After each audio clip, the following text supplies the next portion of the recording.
ఆక్రమణలకు గురై ప్రభుత్వాల నిర్లక్ష్యానికి లోనై ఇవాళ హైదరాబాద్ నగరం అంటే మొత్తం చెత్త నిండిపోయిందనే కాడికి తీసుకొచ్చారు. చెత్త ఎత్తటోళ్ళు లేరనే కాడికి వచ్చింది. ఎంత గొప్ప నగరమైనా, ఎంత మంచి ఇల్లు అయినా, ఎన్ని కోట్ల రూపాయలు పెట్టి ఇటాలియన్ మార్బుల్ వేసి కట్టుకున్నా ఎప్పటికప్పుడు సాఫ్ చేసుకోకపోతే, ఎప్పటికప్పుడు ఊడ్చి తుడుచుకోకపోతే ఏదైనా మట్టి కొట్టుకొని పోతుంది. ఆ తర్వాత కొంతకాలం అయిపోయినాక చూడబుద్ధి కాకుండా అవుతుంది. అంతేనా? 4 రోజులు స్నానం చేయకపోతే మనం కూడా ఎంత అందంగా ఉన్నా బాగా కనిపించాం, జుట్టంతా అట్లా ఇట్లా అయిపోయి. అట్లాంటిది మన నగరాన్ని జర మంచిగా చేసుకుందామంటే కొంతమంది అట్లెట్లయితుంది, మేం చేయలేదు నువ్వెట్లా చేస్తావు అంటారు. అరే నువ్వు చేయలేదా, నీ సొంతానికి ఏదో ఏంది జన్వాడలో ఫామ్ హౌస్ కట్టుకున్నావు, ఇంకొక ఆయన గీడ మోయినాబాద్లో ఫామ్ హౌస్ కట్టుకున్నావు, ఇంకో వాళ్ళ చుట్టం శక్కర్పల్లి దగ్గర కట్టుకోరు, గాసారి అవతల దిక్కు కట్టుకుండు.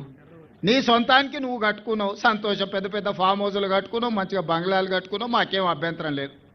మేము ఇప్పుడు పేదోళ్లకు పిల్లల్ని తీసుకొని ఎక్కడికన్నా పోవాలంటే, మా తల్లులు చాలా మంది ఉన్నారు, పిల్లలు 5 ఏళ్ళు 10 ఏళ్ళ పిల్లలు. సింగపూర్ పోనీకే మనకు పాస్పోర్టు లేదు. సింగపూర్ పోవాలంటే ఇంటి ఆయన పోనీయడు, అంత ఆర్థిక స్తోమత మన దగ్గర లేదు. మరి పిట్టల్ని చూడాలంటే సింగపూర్ పోవాలి, ఏనుగులను చూడాలంటే ఇంకెక్కడో పోవాలి, సౌత్ ఆఫ్రికా పోవాలి, పులులను సింహాలు చూడాలంటే ఇంకేదో దేశం పోవాలంటే మన ఆర్థిక పరిస్థితి ఉన్నదా? మన ఆర్థిక స్తోమత కానీ, మన కుటుంబ పరిస్థితులు కానీ, ఒక్క పూట పండుగ నాడు అమ్మగారింటికి పోతేనే ఇల్లంతా ఆగమైపోతుంది. ఇంటైనా ఏడుకోతావు పామ్మ అని, దసరా పండుగ కడితే ఉగాది పండుగ కోదులే ఇల్లు ఆగమవుతుంది, ఆడికి పోక అంటారు. అవునా? మా అక్కలకు అందరికీ తెలవాలి ఇంక నేను చెప్పేది. మరి ఇక ఊరిడిచి దేశం ఇడిచి 10 రోజులు మనం బయటికి పోవాలంటే సాధ్యమవుతుందా?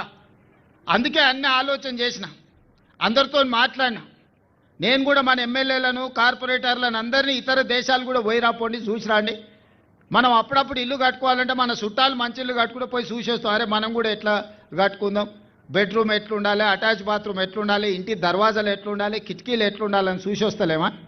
మన నగరాన్ని కూడా మంచిగా చేసుకొని ఇతర రాష్ట్రాలు, ఇతర దేశాల నుంచి మన నగరానికి వచ్చి మన నగరంలో జరిగిన అభివృద్ధి, ఇవాళ హిమాయత్ సాగర్ ఎకో పార్కు బ్రహ్మాండంగా ఉన్నది, మీరు అందరు చూసి ఉంటారు. రేపటి నుంచి ఇవాళ ప్రారంభోత్సవం అయినాక పక్క జిల్లాల నుంచి, పక్క రాష్ట్రాల నుంచి కూడా హైదరాబాద్కు వచ్చిన వాళ్ళు చార్మినార్తో పాటు, గోల్కొండతో పాటు ఇది కూడా చూడడానికి వస్తారు. ఈ పక్కనే కూతేస్తే పలికంత దూరం మనకి ఎయిర్పోర్ట్ ఉంది, ఔటర్ రింగ్ రోడ్ ఉంది, పెద్ద పెద్ద ఐటీ కంపెనీలు ఉన్నాయి. ఇవన్నీ కూడా ఆయల్లో నిర్మించినప్పుడు కొంతమందికి నష్టం జరిగింది. కానీ ఇది ఇవాళ ఎంత పెద్ద ఆస్తి వ్యవస్థ అయింది మనకు. ఒకప్పుడు రంగారెడ్డి జిల్లాకు పిల్లనియాలంటే మీ ఊర్లో రోడ్డు లేదు, తాగడానికి నీళ్లు లేవు, ఎట్లనే పిల్లనిచ్చేది అనేటోళ్ళు మా చుట్టాలగిన. ఇవాళ ఎత్తుకుతూరు భూతద్దం పెట్టి రంగారెడ్డి జిల్లాలో పిల్లగాడు దొరకడం అనికిస్తే 2 ఎకరాలు ఉంటే 200 కోట్ల ఆస్తి అవుతుంది. ఈ అమ్మాయి పిల్లకు, మా ఆడపిల్లకు కష్టమే ఉండదు, కాలు మీద కాలు వేసుకొని బతుందని ఇవాళ అందరూ రంగారెడ్డి జిల్లాకే పిల్లల్ని ఇవ్వాలని చూస్తున్నారు. కాలం మారింది, మన భవిష్యత్తు మారుతుంది. భవిష్యత్తు మారినట్టుగా మనం అభివృద్ధి చేసుకోవాలి. ఈ అభివృద్ధిలో భాగంగానే ఇవాళ అంతర్జాతీయ సంస్థల్ని పెట్టి చిన్న చిన్న కాలనీలు కాకుండా పెద్ద నగరమే నిర్మించుకోవాలని పెట్టుకున్నాం. ఇవాళ మల్రెడ్డి రంగారెడ్డి గారు భారత్ ఫ్యూచర్ సిటీ అని 30,000 ఎకరాలలో పెద్ద నగరాన్ని నిర్మించడానికి పెద్ద ఎత్తున ఆడ ఏర్పాట్లు చేపిస్తున్నాడు. ఇవాళ ఈ మూసీ నది మొత్తం మురికి నిండిపోయింది. ఊర్లల్లో నుంచి, వేరే ప్రాంతాల నుంచి వచ్చిన వాళ్ళు ఎక్కడ ఉండడానికి వీలు లేక ఆ మూసీ నదిలో దోమలకు, మురికికి ఆన్నే ఉండి గుడిసెలేసుకొని బతుకుతారు. ఎవ్వరు కూడా మురికిలో బతుకోవాలని కోరుకోరు. ఏ విధి లేనప్పుడు, ఏ ఆదరణ లేనప్పుడు, మనకి ఏ అవకాశం లేనప్పుడే పోయి మనము ఎక్కడనో స్లమ్లలోనో, బస్తీలలోనో, లేకపోతే మూసి కాలువ పక్కన మనం బతుకుతున్నాం. ఆ మురికి వాసనలో మనం వండుకున్న చికెనో మటనో ఇది వదిలేసి ఆ మురికి వాసన గోరెటెంకన బాటలు వాడిండు, మీకు తెలుసుగా ఎట్లున్నది అనేది. అట్లాంటి పరిస్థితి నుంచి బయటికి తీసుకురావాలి, మంచి నగరాన్ని నిర్మించుకోవాలి. ఔటర్ రింగ్ రోడ్ ఎట్లుందో అట్లనే రీజనల్ రింగ్ రోడ్ వేసుకోవాలి. మనం బుల్లెట్ ట్రైన్ చూడాలంటే జపాన్ పోవాలి. సరిగ్గా 5 ఏళ్ల శంషాబాదే పెద్ద జంక్షన్ అయి శంషాబాద్ నుంచి బెంగళూరుకు బుల్లెట్ ట్రైన్ వస్తుంది, శంషాబాద్ నుంచి పూనాకు బుల్లెట్ ట్రైన్ వస్తుంది, శంషాబాద్ నుంచి చెన్నై వయా అమరావతి నుంచి బుల్లెట్ ట్రైన్ వస్తుంది. రేపు ఈ దేశంలో ఎవ్వరు బుల్లెట్ ట్రైన్ చూడాలన్నా శంషాబాద్ ఎయిర్పోర్ట్ పక్కలకు రావాల్సిందే. ఇవాళ మొత్తం అనుమతులు వచ్చేసినాయి. 2.5 గంటలలో బుల్లెట్ ట్రైన్లో కూర్చుంటే బెంగళూరు పోవచ్చు, 1.5 గంటలో అమరావతి పోవచ్చు, 2-3 గంటలలో చెన్నై పోవచ్చు, 3 గంటలలో పూనా బొంబాయి పోవచ్చు. ట్రైన్లు ఎక్కి కూర్చుంటే 3 గంటలలో 7 గంటల ఆడికి పోయేటట్టు ఇలా మనం మంజూరు చేసుకున్నాం. మరి రీజనల్ రింగ్ రోడ్డు కట్టాలన్నా, రేడియల్ రోడ్స్ వేయాలన్నా, బుల్లెట్ ట్రైన్ నిర్మించాలన్నా ఎవరితో ఒకరితో ఏదో కొంత భూమి తీసుకోవాల్సిన పరిస్థితి. భూమి పోయిన దుఃఖం ఉంటుంది, కానీ ఇంకో దగ్గర అంత భూమి కొనుక్కునేటట్టు మీకు మంచి నష్టపరిహారం ఇప్పించే బాధ్యత నాది. మిమ్మల్ని అనాథం చెయ్యను. మీ ఆస్తి ఎక్కడికి ఒకవేళ అక్కడ పోతే జర అసూట పోయి కొనుక్కుంటాం. ప్రకాష్ అన్న చెప్పినట్టు ఎవరిని కూడా నిరాశ్రయులను చెయ్యం. ఒకవేళ మీ భూమి పోయినా, మీ ఇల్లు పోయినా మీకు మంచి సౌలతులు కల్పించి, మీకు మంచి నష్టపరిహారం ఇచ్చి మిమ్మల్ని అందరినీ కూసబెట్టి మాట్లాడి చేస్తాం. మీరు మాకు శత్రువులు కాదు, మీరు మాకు మిత్రులు. 4 సార్లు ప్రకాష్ అన్న గెలిచిండు అని అంటే మీ బస్తీలలో మీతో ఉన్నాడు, మీ ఓడు కాబట్టే గెలిచారు. మీరు ఓట్లు వేస్తే గెలిచారు, పెద్ద పెద్ద అపార్ట్మెంట్లు ఉన్న వాళ్ళు ఓటేస్తే కాదు. ఈ పేదోళ్ళు వేస్తే 4 సార్లు ఎమ్మెల్యే అయ్యండి. ఒక వ్యక్తి 4 సార్లు ఓడిపోకుండా గెలవాలంటే సామాన్యమైన విషయం కాదు. నేనే 2 సార్లు ఎమ్మెల్యే గెలిచినాక 3వ సారి ఓడిపోయినా, మళ్ళీ 4వ సారి గెలిచిన.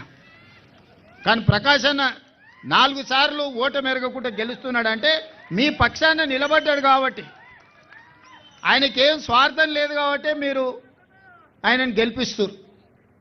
నా దగ్గరకు వచ్చి పంచాయతీ పెట్టుకుంటాడు నాకు దగ్గర కాబట్టి, అన్న ఇంకా కుదరదన్న ఆడకి బస్తీలలో పోతే నన్ను అందరు అడుగుతున్నారన్న. ఎందుకంటే మీరు ఎవరైనా ఆయన దగ్గరికి చక్కగా పోవచ్చు. కొంతమంది ఫామ్ హౌస్లలో ఉంటారు, ఎవరు రానియరు. ప్రకాష్ అని ఎవరు వచ్చినా దా తమ్మి, ఏం సంగతి తమ్మి, ఎట్లుంది తమ్మి, ఏంది విషయం అట్టనా ఏమన్నా అంటే కానీ అట్లా అంటున్నట్టు కూడా ఇక మనోడేనే అంటాడు, నడవనీరు అని అంటాడు. ఓపికగా వ్యవహారం చేస్తున్నాడు, కుటుంబ పెద్దగా మిమ్మల్ని అందరినీ దగ్గర తీసుకుంటున్నాడు కాబట్టి ఇవాళ 4 సార్లు ఎమ్మెల్యే అయ్యిండు. నేను వారి సమక్షంలో మీకు మాట ఇస్తున్నా, ప్రపంచంలోనే గొప్ప నగరాన్ని ఇక్కడ నిర్మిస్తున్నాము. ఇది ప్రారంభమే. ఇక్కడ రాబోయే రోజుల్లో వచ్చే అభివృద్ధి ప్రపంచంలో ఎవరైనా ఇలాన్ మస్క్ నుంచి ట్రంప్ కూడా ఇక్కడికి వచ్చి, ఈ మధ్యకాలంలో ట్రంప్తో వాళ్ళకు సంబంధించిన వ్యాపార సంస్థలతో కూడా మాట్లాడుతున్నాం.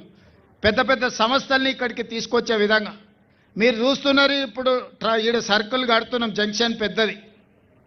ఈ ఏరియాలోనే మీకు కండ్లు మూసి తెరిచే లోపల ప్రపంచంతో పోటీ పడే అభివృద్ధి ఇక్కడ నడుస్తుంది.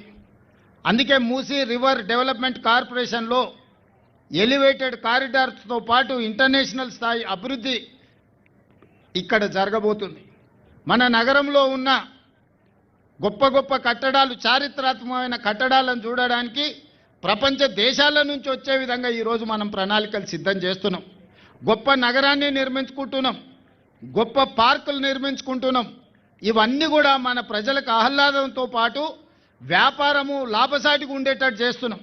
ఇవాళ ఈ పార్క్ అంతా డెవలప్ అయితే దీని చుట్టూతో చిన్న చిన్న వ్యాపారస్తులందరికీ లాభం జరుగుద్ది. ఆటో వాడికి లాభం ఉంటుంది, ట్యాక్సీ నడుపుకునే లాభం ఉంటుంది, హోటల్ నడుపుకునే వాళ్ళకి లాభం ఉంటుంది, లాడ్జింగ్ కట్టుకునే వాళ్ళకి లాభం ఉంటుంది, రియల్ ఎస్టేట్ వ్యాపారం పెరిగితే రియల్ ఎస్టేట్ వాళ్ళకు లాభం ఉంటుంది. అశోక్ యాదవ్ కూడా మంచి లాభం ఉంటుంది, ఎందుకంటే భూములీడ వ్యవహారం అంతా చక్కదిద్దుతుంటాడు. ఇవాళ మన ప్రాంతం అభివృద్ధి జరుగుతుంటే గుంపులు గుంపులు వచ్చి అడ్డం పడుతున్నారు. ఆ యొక్క మస్తు సార్లు మంత్రి అయింది, ఆ యొక్క ఈ ప్రాంతం అంతా తిరిగింది.